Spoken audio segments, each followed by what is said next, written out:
एक तेली का बैल होता था, तेली होते थे, उसमें जैसे कोल्लू होता है, कोल्लू में एक बैल को जोत दिया जाता था और वो सारा दिन उसी एक फिक्स राउंड में घूमता रहता था। ऐसे सुबह से लेकर शाम तक, जब तक वो मरता बैल उस तेली के ही उस कोल्लू में एक ही स्थान पर चक्कर काटता रहता।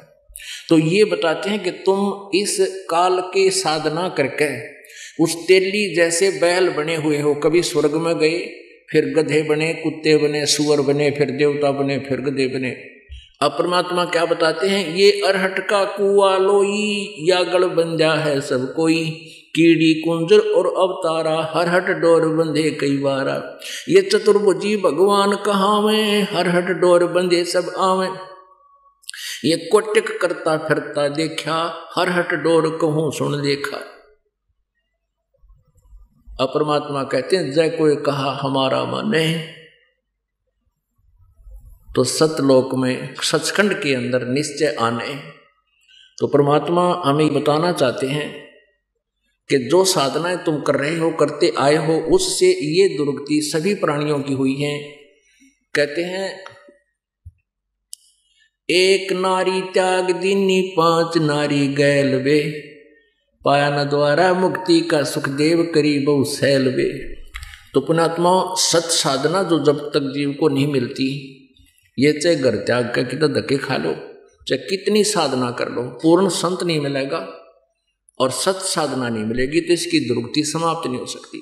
तो वो सत साधना, वो तत्व ज्ञान इस दास के पास उपलब्ध है। आप आओ और अपने सब मित्र प्यारों को समझाओ, अपना कल्याण करवाओ। बोलो सतगुरुदेव सत साहिब। परम पिता परमात्मा पूर्ण ब्रह्म परम अक्षर ब्रह्म सर्वश्रेष्ठी रचनहार कबीर साहब, जुलाहा कबीर, धानक कबीर, ये हमारे परम पिता हैं। हम सभी आत्माओं के मालिक हैं, कुल के मालिक हैं, सब ब्रह्मांडों के स्वामी हैं। ये ओवरऑल कंट्रोलर है, ये कंप्लीट गॉड है। ये वो परमात्मा है जो काशी शहर में सन 1398 में सतलोक से चलकर आए थे, एक शिशु रूप धारण करके लहर तारा नामक तालाब में विकसित कमल के फूल पर नवजात शिशु का रूप धारण करके विराजमान हुए थे। वहाँ से एक नीरू और नीमा नाम के पति पत्नी दुल्हा दंपति उठा ले गए। वे निसंतान थे।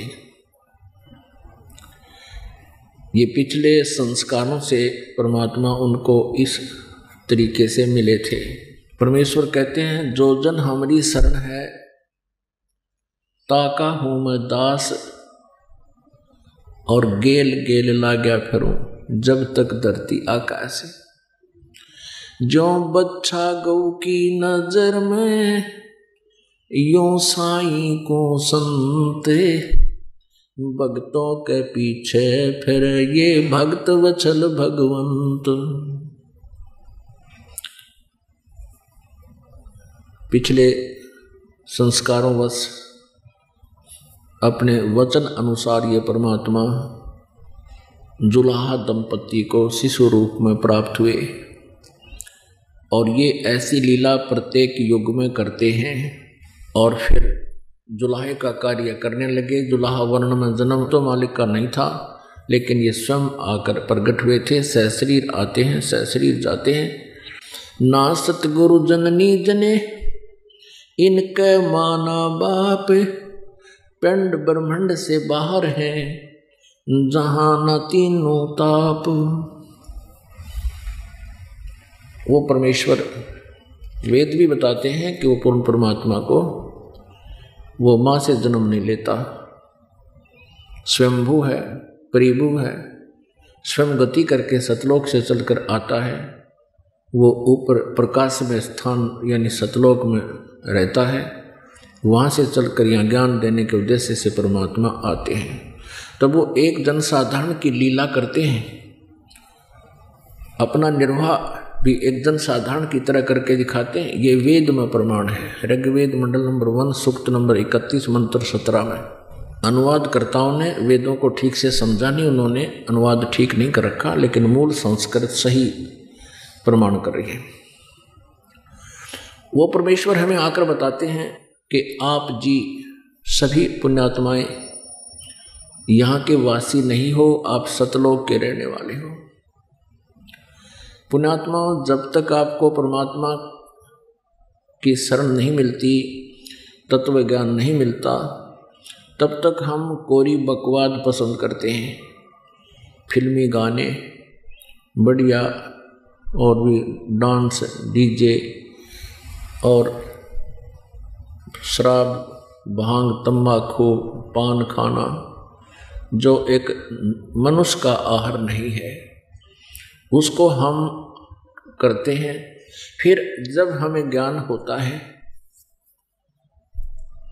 तब ये आत्मा अपने आप, जब भक्ति की आपके अंदर अधिकता हो जाएगी, अंतःकरण में आपकी जो है ना सफाई आएगी, मलिनता कम हो जाएगी, उस समय आपको कोई फिल्मी गाने या कोई डांस नाच या डीजे आदि का ये बकवाद कतई नहीं सुहावेगी। ये सत्कर मान लेना। परमात्मा कहते हैं अंसा देश सुदेश का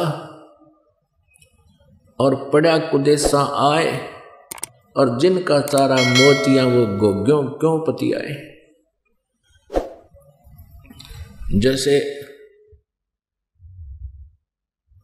सरोवर के ऊपर, झील के ऊपर जिसमें मोती होती हैं, और वहीं पर सीप जिससे मोती होती है उसको सीप बोलते हैं, और उसी प्रकार के एक संखले से होते हैं जिनमें कीड़े होते हैं। तो वहाँ पर हंस जो होता है वो उन संखलों को नहीं खाता, उनको गोगे बोलते हैं, उन गोगों को नहीं खाता। तो ऐसे ही जब आपको ये ज्ञान हो जाएगा, आप हंस हो जाओगे। तो परमात्मा कहते अंसा देश सुदेश का, उस अच्छे देश का रहने वाला था तू, यहाँ पड़ा कुदेशा आए, इस गलत देश में, काल के लोक में, 21 ब्रह्मांडों में आकर गिर गया तू अपनी नालायकी से, गलती से। और जिनका चारा मोतियां वो गोग्यों क्यों पति आए। जब तक ज्ञान नहीं था तो गोगे खा रहे थे, यानी राम नाम की मोती छोड़ के कोरी बकवाद इकट्ठी करें थे, धन जोड़न की वृत्ति, कार बढ़िया लेने की अटकलबाजी, फिर सौ पाप करें थे और टेंशन में नारी रहे थे, शराब की घूटी लावे थे, लंबी सिगरेट लाकर टीरी खा पा के आना थे। अब पता चला जीव की क्या औकात है। हम जीव होकर भी अपने आप को जीव नहीं समझ सके थे, हम बहुत कुछ मान बैठे थे। अब हमने अपने अस्तित्व का, अपनी औकात का ज्ञान हो गया। अब अपनी औकात से कोई बार बात करेगा तो वो मार खाया करे। हिरण्यकशिपु एक जीव था, परमात्मा से एक थोड़ी सी सिद्धि प्राप्त करके उसी की पूजा मजदूरी करके आध्यात्मिक शक्ति ले ली थी, और फिर हल्दी की गांठ प्राप्त करके पंसारी बन गया कि मैं ही भगवान हूं।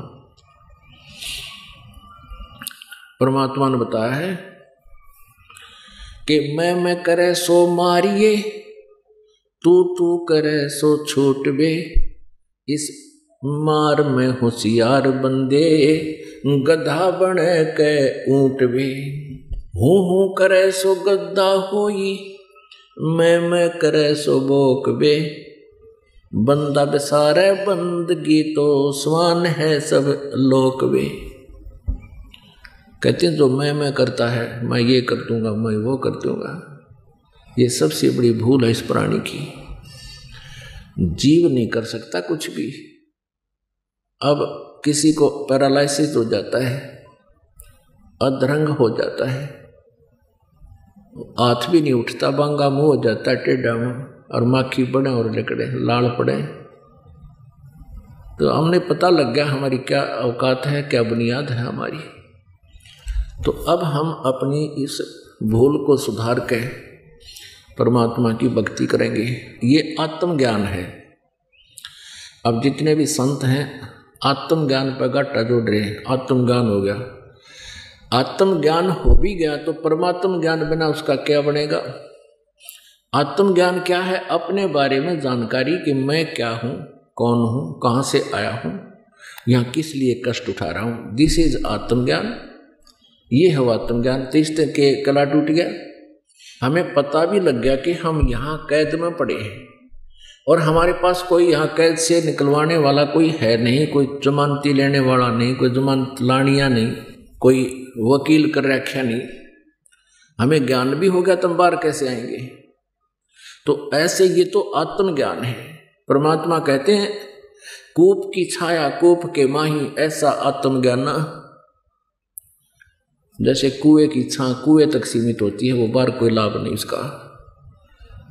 अब परमात्म ज्ञान से बात बनेगी। परमात्म ज्ञान श्रीमद् भगवद गीता अध्याय नंबर 4 के श्लोक नंबर 34 में कहा कि अर्जुन, जो ज्ञान चौथे अध्याय के 32वें श्लोक में जिस सच्चिदानंद घन ब्रह्म की वाणी में विद्यमान है वो तत्व ज्ञान है। उसमें बहुत विस्तार के साथ आध्यात्मिक अनुष्ठानों की जानकारी दे रखी है, कौन सा ठीक है, कौन सा नहीं है, कौन सा उत्तम है, कौन सा अनुत्तम है। उस तत्व ज्ञान को तो तत्वदर्शी संतों के पास जाकर समझ, उनको दंडवत प्रणाम करने से, नम्रतापूर्वक प्रश्न करने से वो तत्वदर्शी संत तुझे परमात्म तत्व का ज्ञान कराएंगे। परमात्म तत्व का यानी समर्थ प्रभु का, पूर्ण परमेश्वर का। तो यहां पर पुण्यात्माओं आत्मज्ञान भी और साथ में परमात्म ज्ञान भी कराया जाता है। तो परमात्मा हमें बताते हैं कि तुम गलत स्थान पर आकर गिर गए हो, आप यहां से अपना पीछा छुटवाओ। उसके लिए क्या बताते हैं? सत्यलोक में चल मेरी सुरता, हिम्मत ना लावे देरी, साच कहूँ ना झूठ रती भर, तू बात मान ले मेरी। सतलोक में चल मेरी सुरता, मत ना लावे देरी, साच कहूँ ना झूठ रती भर, तू बात मान ले मेरी। सच्चिदानंद घन ब्रह्म की वाणी में कहा कि मन तू चल रे सुख के सागर, जहां शब्द सिंधु रत्नागर, कोटि जन्म तो भरमत हो गए कुछ ना हाथ लगा रे, कुकर सुकर खरबा बोरे कौआ हंस बगारे। पुण्यात्मा, जिस समय आपकी आत्मा जाग जाएगी, अर्थात इन 3 गुणों का जो इंजेक्शन आपके लगा हुआ है इकट्ठा ही, इसका नशा कम हो जाएगा, इसका इफेक्ट कम हो जाएगा। वो होगा कैसे? ये एंटीबायोटिक टेबलेट्स आपको दी जाती हैं सत्संग के माध्यम से। इनको सुनकर भक्ति साधना करने से आपके अंदर एक विशेष कसक होगी और फिर आपको जो ये शब्द वचन जो दास बोल रहा है परमात्मा की वाणी का, कोट जन्म तो भरमत हो गए कुछ ना हाथ लगा रे, कुकर सुकर खरबा बोरे कौआ हंस बगारे, आपकी आत्मा पर झटका लगेगा, अंदर से रोना आने लग जाएगा आपको। और जब प्रथम बार हमने सुना था, यही मालिक की वाणी सुनी थी या ज्ञान सुना था, कुछ काना पे कटाड़े थे, कुछ विश्वास होता ना होता, किसने देखा है, क्या पता आगे क्या होगा। अपन आत्माओं, जैसे जिनके संस्कार कमज़ोर हैं या जिन्होंने ज्ञान नहीं सुना, अच्छी आत्मा भी हैं, उनसे कोई भक्त कहता है कि चलो सत्संग में चला करो, परमात्मा की भक्ति करो, उनका प्रथम प्रश्न तो ये होता है कि अभी कौन सा हमारा समय भक्तिकरण का है, हम तो 20, 25, 30 वर्ष के हैं, भक्ति तो बुढ़ापे में करेंगे, सब चीज़ों से फ्री हो गए। पहले तो ये सोचना चाहिए कि बुढ़ापे तक क्या पता जीवन वृद्धावस्था तक पहुँचेगा कि ना पहुँचेगा, पहले टिकट कट जाए। दूसरे ये आशा करना कि बुढ़ापे में फ्री हो जाएगा, बुढ़ापे में तो दूना जकड़ा जाएगा। अब मान लीजिए आपका एक पुत्र एक पुत्री है, सीमित हुआ, आगे फिर पुत्र पुत्रियां के 2-2 संतान होगी। अब उन संतानों के भी कोई ऊक चूक होती है तो आपके पहले चोट लगेगी। अब क्या का फ्री हो गया आप, फिर कदे जाड़ पड़वानी, कदे बीपी आई, कदे लो हो गया, आंख बनवानी, 3-4 तो स्पेयर पार्ट साथ रखने पड़ेंगे, दांत, चश्मे और कितना फिर बीपी की गोली। इससे भी फ्री अगर होगे तो परमात्मा की भक्ति से भी बुढ़ापे में आपको बहुत सहयोग मिलेगा। फिर उसको बताया जाता है, भगवान बताते हैं जिस परमात्मा के ज्ञान से परिचित हैं कि भी बिना भक्ति के फिर कुत्ते गधे सुअर बनोगे। फिर वो कहते हैं किसने देखा है आगे का, और फिर कहते हैं देखी जाएगी जो होगी। अब फिर के देखी जाएगी, गधा बने पाचा तो कुमार देखेगा। आपने देखना तो ईब देख, विचार करो, विकार त्याग दो, परमात्मा की शरण ग्रहण करो, भक्ति करो, फिर क्या देखा जाएगा। अब किसने देखा है, अंधा जा रहा है जंगल की ओर, रास्ते में उसको आंखों वाला बताता है कि सूरदास इधर मत जा, ये भयंकर बियाबान है, इसमें खूंखार जानवर रहते हैं, तुझे पाड़ खाएंगे। अब वो अंधावीर थोड़ी बहुत घुट्टी ला रहा हो, वो बोल सके ये बातें, किसने देखा है देखी जाएगी। अब अंधे न तो दिखता ना, आख्याड़े की वो मानता ना कि किसने देखा, वो देख रहा तभी तो बता रहा है कि इधर मत जा, भयंकर तेरे जीवन पर संकट आएगा। यदि वो मान जाता है तो जीवन रक्षा हो जाएगी, यदि नहीं मानता है तो जाकर देख, वही होगा जो आंखों वाला बता रहा है। ऐसे ही संत परमात्मा स्वयं आए थे, परमेश्वर या उनसे परिचित महापुरुष, परमेश्वर से परिचित, उनके ज्ञान से परिचित, वो आंखों वाले थे। हम अंधे हैं, हम इस काल की माया ने अंधे बना रखे हैं, और हम अंधे ये बात कहें, आंखों वालों की वाणी है, उनका वचन है कि कोट जन्म तन भर मत हो गए, कुछ ना हाथ लगा रे, कुकर सुकर खरबा बोरे कौआ हंस बगा रे। और हमने क्या किसने देखा है, ये देख कर बता रहे हैं। और हम अंधे फिर भी ये कहें देखी जाएगी, किसने देखा है, तो हमारे फूट गए बाग कति। हमने विश्वास करना चाहिए इन आंखों वालों की बातों पर। ये हमारे हितैषी थे, इनको कोई स्वार्थ नहीं था, ये कोई डूम भाट नहीं थे, अपने स्वार्थवश किसी की महिमा गा के अपना रोजी रोटी चलाई हो। ये परमात्मा थे, पूर्ण ब्रह्म थे, समृद्ध शक्ति थी, हम आत्माओं के लिए ये संदेश देकर गए। हमने उनके आदेश का पालन करना चाहिए, तभी हमारा छुटकारा हो। मन तू चल रे सुख के सागर, यानी सतलोक में चल।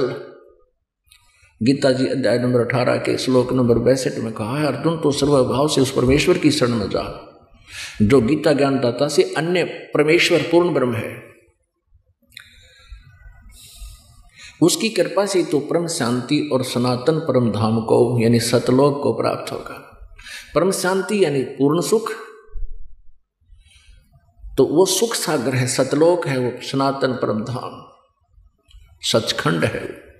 उसमें कैसा सुख है, शंखों लहर मेहर की उपजे कहर नहीं जा कोई, दास गरीब अचल अविनाशी सुख का सागर सोई।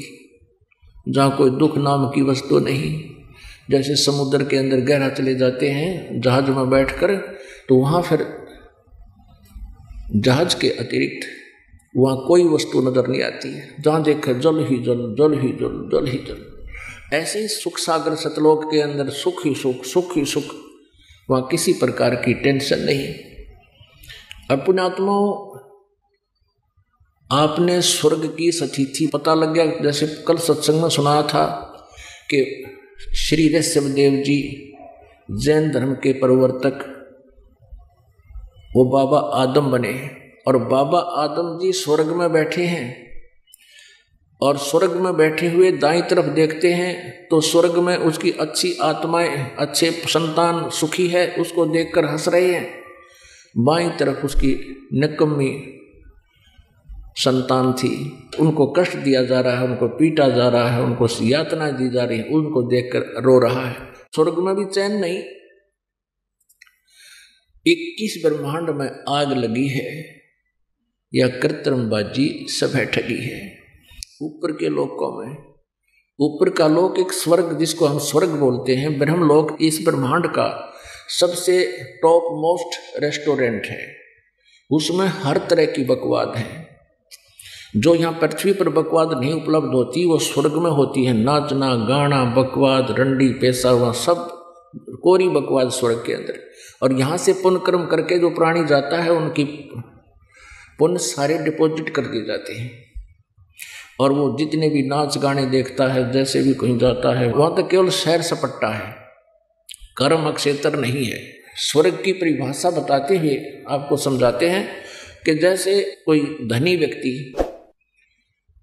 जैसे राजस्थान, हरियाणा, पंजाब, उत्तर प्रदेश, इसके अंदर जो रहता हो और सारा वर्ष अपनी बिजनेस से कुछ पैसे इकट्ठे करे, 50-60 हज़ार रुपये लेकर और कुल्लू मनाली चला जा हिली स्टेशन पर, वहाँ रेस्टोरेंट में जा कर के रुकता है और होटल में कमरा किराए पर लेता है, सारा आहार मोल होता है, उसी का खर्चा होता है, सैर सपट्टा करे और अपना खाना वाना खावे, गुटी शुटी लावे और रेस्टोरेंट में बढ़िया एसी कमरे, टेलीविज़न चल रहा है, ठाठ कर रहा है। और जब वो 2 महीने का जो खर्चा ले गया था वो पूरा खत्म हो गया, जेब खर्च उसका, उसको स्वयं वापस आने की लगन लग जाती है। यानी अपनी जेब से जो पैसा ले गया था उसको बर्बाद कराया, वापस कर्म क्षेत्र में आ गया। अगले वर्ष फिर इसी तरह कोई पैसा बचे तो बचे, ना भी बचे और फिर वहीं बिरान माटी। तो कहने का भाव ये है, ये स्वर्ग जो यहाँ के हैं ये हमारे को मूर्ख बनाने के लिए, हमारे को ठगने के लिए, हमारी आध्यात्मिक कमाई को नष्ट कराने के लिए बना रखे। तो ऊपर स्वर्ग में भी सुख को नहीं। ये दुर्वासा नाम के एक ऋषि हुए हैं जिन्होंने इन यादवों को, श्री कृष्ण जी के कुल को श्राप दे दिया था और उनके श्रापवश पूरा यादव वंश नष्ट हो गया था, श्री कृष्ण समेत मारे गए थे। अब यहाँ तो वो महर्षि और ब्रह्मचारी को आ गया, ऊपर स्वर्गलोक में गया, वहाँ डांस हो रहा था। 33 करोड़ देवता, 88,000 ऋषि वहाँ पर उस रेस्टोरेंट के बैठे थे ऊंचे ऊंचे आसनों पर और सामने एक अप्सरा नाच रही थी खूबसूरत। अब यहाँ तो बच कर चला गया वो, अब वो वहाँ से कैसे बचा है? अब उस सुंदर लड़की को अर्धनग्न शरीर में देखकर उसके अंदर वो दुष्टता जागेगी। एक बावरे का रूप बनाया और उस लड़की के अर्ध शरीर पर उसके सतन को काट लिया, दूधी पर छू दिया, डंक मारा। अब जैसे किसी का ततैया आकर लड़े तो हाथ मारा एक आदमी, उस लड़की ने हाथ मार दिया, वो पट दे ही जमीन पर गिरा। और ऋषियों को तो पता था कौन से की सीट खाली है, कौन गया बकवाद करन। सब आसन लग गए, आसन लग गए तो वो दुर्वासा बनकर खड़ा हो गया, बावरे थे। अब यहाँ तो ये बकवाद है कितने देख ले, लाठी वाले की भैंस है यहाँ पे। उस लड़की ने अपना बचाव किया था, बताओ उसकी कई इंसल्ट कर दी दुष्ट की। खड़ा होते दुर्वासा बन गया, श्राप दे दिया कि तू गधी बनेगी मृतलोक में, तू गधी बन जा। अब वह लड़की मर गई, वो मृतलोक में आकर गधी की जो नहीं भोगन लाएगी।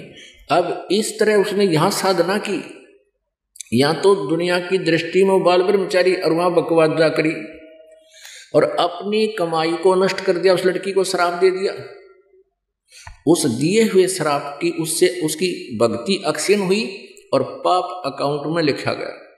अब यहाँ परमात्मा ने ये अध्यात्म यानी ये परमात्म ज्ञान बताया है, तत्व ज्ञान बताया है कि ऐसा हो रहा है, यहाँ पर तुम्हारे को मूर्ख बनाया गया है। तो यहाँ कोई सुख नहीं है, इंद्र की हिस्ट्री देख लो, यहाँ पे स्वर्ग के राजा की असुरों के साथ उनका युद्ध हो रहा है।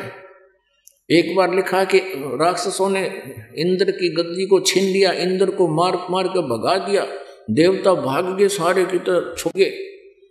बता के ये सारे या आग लाग रही है। यहाँ का इतिहास देख लो, पिछला इतिहास हम पढ़े देखें, फलाने राजा ने उस राजा पर चढ़ाई कर दी, उसके राज्य को छीन लिया, उसने जंगल में जाकर अपना शरण ली, सारा आग लगी पड़ी है। तो परमात्मा कहते हैं मन तू चल रे सुख के सागर, जहाँ शब्द सिंधु रत्नागर, कोटि जन्म तन भरमत हो गए, कुछ ना हाथ लगा रे, कुकर सुकर खरबा बोरे, कौआ हंस बगारे। आज आपके पास संतान भी है, संपत्ति भी है, कार कोठी भी आपने खूब सुंदर बना रखी है। इस तत्व ज्ञान के सुने बिना आपको वो जागृति नहीं होती, सत्संग के सुने बिना। और 1 मिनट में मृत्यु हो जाती है। आप देख रहे हो ऐसे करोड़पति अपने हेलीकॉप्टर में क्रश होकर के नष्ट हो रहे हैं, मुख्यमंत्री प्रधानमंत्री तक एयर क्रैश में मारे जाते हैं। और फिर क्या, पहले तो सब कुछ उसका था और अब कुछ भी को नहीं, ना जाने कहाँ पशु योनि में धक्के खा रहा होगा। ये है परमात्म ज्ञान, इसको तत्व ज्ञान कहते हैं। अपनात्मा जब आपकी यह भांग उतर जाएगी, परमात्मा कबीर जी कहते हैं कबीर ये माया अटपटी, यह त्रिगुणमयी माया, रजगुण ब्रह्मा, सतगुण विष्णु, तमगुण शिव जी से निकल रही तरंगे, ये सबको प्रभावित किए हुए हैं। और इन्हीं के आधार से हम यहाँ, जैसे रजगुण के प्रभाव से हम यहाँ की सुख सुविधा संतानोत्पत्ति करते हैं, ठाठ बाट ऊंच पोस्ट। और विष्णु जी के सद्गुण के प्रभाव से हम एक दूसरे में ममता, बाप की बेटे में, बेटे की माता पिता में, माँ की पिता में, ऐसे यानी अपने संतान और संपत्ति में हम जकड़े हुए हैं। हमारे बस की बात नहीं, इससे हम दूर हो सके। मरते से तड़का जाऊँ और पूरा परिवार वैसे मर जाता है, ये तो होने लग रही है कहानियाँ, पर अपने बस की बात नहीं हम इनसे मोह हटा सकें, क्योंकि हम जीव हैं और प्रभावित हैं। जैसे मिर्च का छोंक कहीं लगा, छींक आवेंगी, उस जीव के बस की नहीं, छींक न रोक ले क्योंकि प्रभाव हो गया उसका। तो ऐसे हमारे ऊपर ये त्रिगुणमयी माया का प्रभाव है। परमात्मा कहते हैं कबीर ये माया अटपटी और सब घट आन अड़ी, किस किस न समझाऊं या कुआ भांग पड़ी। यानी पूरे विश्व में एक जैसी ही सबकी सोच है, एक जैसी गतिविधि है। जैसे आप जी कभी देखो शाम के समय शराब के ठेकियां कहते हैं ये पी कर चला करें, घूटी ला के और चल लेंगे, किसी की लांगड़ी लिकट रही है, किसी का कुछ हो रहा, नो भटकते। और किसी ने बात करके देख ले, किसी को एक जैसी भाषा बोलेंगे, जाना अपना काम कर, यानी कति सुना नहीं, समझाने की चेष्टा करे, माना नहीं। तो ऐसे ही काल ने 21 ब्रह्मांड के रूपी कुएं में या तीनों गुण रूपी भांग डाल दी, और इस भांग के नशे में सभी हो रहे हैं। किसी तो बात कर ले, राम नाम के निकट कोई आकर राजी नहीं। ये पुण्यात्मा हो, आपके ऊपर परमात्मा ने मेहर कर दी, आपकी यह भांग कुछ उतरेगी, जिससे आपने यो ज्ञान सो आ गया, अच्छा लग रहा है। तो यहाँ बुलाकर आपको ये एंटीबायोटिक देकर ये भांग उतारी जा रही है काल की। तो उसके बाद आपके हृदय में एक एक वाणी की जगह बनेगी, और इसको रह रहकर सुनना पड़ेगा। जैसे आप आज सुनोगे, आप जब तक बैठे हो आपकी आत्मा में बहुत जबरदस्त कसक बनेगी और कई दिन तक रहेगी ये। फिर संसार में पहुंच जाते हो, वहाँ के लोगों का व्यवहार, विचार, उनकी क्रियाएं वो हमारे से कति भिन्न होती है। उसमें जाकर के फिर हम उसी संसार रूपी शोर में हम समा जाते हैं। इसलिए आपको फिर प्रार्थना की जाती है कि कुछ करा कर जमानत आ जाया करो इस काल की कैद से, यहाँ फिर चार्ज कर दिया जाएगा आपको। तो ऐसे ही कुछ समय के बाद आपकी आत्मा में भक्ति का इतना प्रवेश हो जाएगा कि आप इस काल के द्वारा दिखाए जा रहे इन जो ना भयभीत नहीं हो पाओगे। ये नुकसान हो जाएगा, ऐसे नहीं जाएंगे, ऐसा हो जाएगा, और कल मृत्यु होगी फिर क्या हो जाएगा। फिर एक ऐसा आपकी स्थिति आ जाएगी कुछ दिनों के बाद, सब काम को त्याग कर आप यहां जरूर आओगे और फिर देखेंगे वो काम गलत होकर दिखाइयो। फिर भगवान कहा, कहते सतगुरु के दरबार में कमी काहे की ना, अंसा मौज नहीं पावता तेरी चूक चाकरी में। जब हम पूरी सच्ची श्रद्धा से पूरे विश्वास के साथ सब मर्यादा में रहते हुए परमात्मा की भक्ति करेंगे, कुछ दिनों में देखना परमात्मा हाजिर खड़ा रहेगा।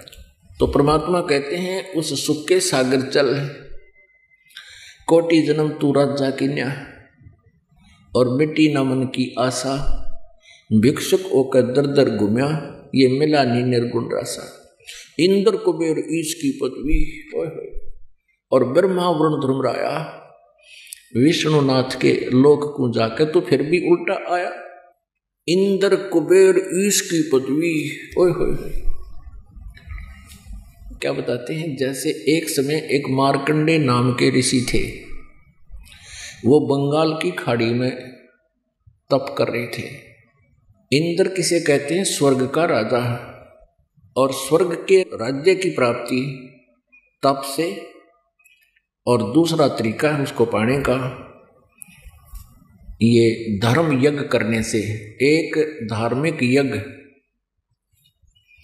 जिसमें 100 मन देसी घी प्रयोग किया जाता है, जिसमें हवन भी होगा, आगंतुकों के लिए भंडारा होगा, उसमें 100 मन घी लगना चाहिए, और उसकी कुछ टर्म एंड कंडीशंस हैं, वो भंग ना होनी चाहिए, तब वो यज्ञ सफल मानी जाती है। ऐसी 100 यज्ञ जो पूर्ण कर लेता है निर्विघ्न, तो वो इंद्र की पदवी के प्राप्त करने योग्य हो जाता है। और इंद्र जो वर्तमान में स्वर्ग का राजा होता है, उसको एक विशेष हिदायत होती है, उसको एक विशेष हिदायत होती है कि तेरे शासन काल में यदि किसी ने इंद्र की गद्दी प्राप्त करने योग्य साधना कर ली, तो तुझे पद से हटाकर उस साधक को इंद्र की पदवी दे दी जाएगी। तो वर्तमान इंद्र को ये चिंता भी खाती रहती है, उसको निस्वार्थ कोई तेरी गद्दी प्राप्त करने योग्य कोई साधना कर ले, इसलिए वो अपने दूत छोड़ देता है पृथ्वी पर। देवता सारे इसके अंडर में हैं, ये राजा है, देवता इसके सिपाही हैं, इनको भेज देता पृथ्वी पर, स्त्रियों पुरुषों दोनों को, और वो देखते रहते हैं कोई साधक ऐसी साधना तो नहीं कर रहा जिससे इंद्र की पदवी प्राप्त करे। इंद्र को पता चला कि एक मार्कंडे नाम के ऋषि बहुत दिनों से साधना कर रहे हैं, उसके तप को खंड कराने के लिए, उसकी भक्ति का नाश कराने के लिए इंद्र ने एक उर्वशी भेजी अपने लोक तक, और उसको कुछ सिद्धियां भी दे दी। उन सिद्धियों से उसने उस मार्कंडे ऋषि के आसपास के क्षेत्र में वसंत जैसा ऋतु बना दिया, फागुन जैसा, और आसपास सुगंधित फूल एकदम बन गए, और ऐसे सुरीली आवाज के वह अपने आप ये साजबाज बजने लग गए, और स्वयं वो उसके सामने जहाँ वह बैठा अर्ध खुली आंखों से, आधी आंखें खुली थी आधी बंद थी, ऐसे वो देख रहा था। उर्वशी उसके सामने डांस करने लगी। जब देखा कि ऋषि में कोई हलचल नहीं हुई, तो उसने अपने वस्त्र उतारने शुरू कर दिए, लास्ट में नी वस्त्र होगी। तब मार्कंडे ऋषि ने कहा कि हे बेटी, हे माई, हे बहन, तू यहाँ किस लिए आई, क्या उद्देश्य है तेरा? उर्वशी ने कहा कि हे मार्कंडे ऋषि, यहाँ आसपास के जितने भी अन्य तपस्वी थे वो तो मुझे देखते ही कंडम हो गए, उनकी मन की वृत्ति खराब होगी, उनकी भक्ति तो वैसे ही खत्म होगी। आप ना जाने आपकी समाधि कौन से लोक में थी। तब मार्कंडे ऋषि कहने लगे कि मेरी जो समाधि थी और जहां मैं डांस देख रहा था ब्रह्मलोक में, महास्वर्ग में, वहां पर तेरे जैसी औरतें तो वहां पर डांस करने वाली औरतों की, स्त्रियों की, अप्सराओं की बंदी हैं, नौकरानी हैं, और साथ साथ नौकरानी है तेरे जैसी ब्यूटीफुल। तो वो कितनी ब्यूटीफुल होगी, कितनी सुंदर होगी वह स्त्री जहां मैं डांस देख रहा था। अपुण्य आत्मा, अब ये जो ध्यान लगाते हैं ना, हठ योग या कोरी दुर्गति है जीव की, जैसे ये राधा स्वामी वाले, धन धन सतगुरु वाले बताते हैं ना, और ये जय गुरुदेव वाले 2.5 घंटे सुबह 2.5 घंटे शाम, ये तो बकवाद हैं, ये ना समाधा लगता है इनका, कुछ भी इनका ज्ञान न गलत है।